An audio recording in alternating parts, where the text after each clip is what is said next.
At gayon na nga, napawisan pa tayo. Init, lumawi yung panahon, ano?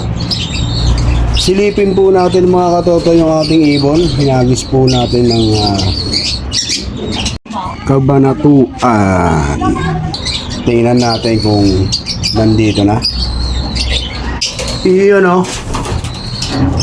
Isa.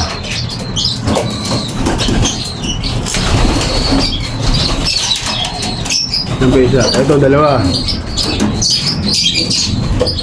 Apat yung hinagis natin eh. Demo, wala pa yung isa. Yung bagong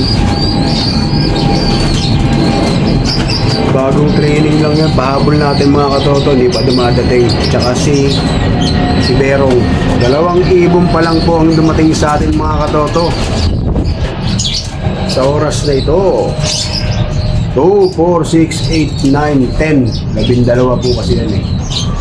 So wala pa po yung dalawa. Si Berong at saka isang grisel na ganito kulay. Yung puti.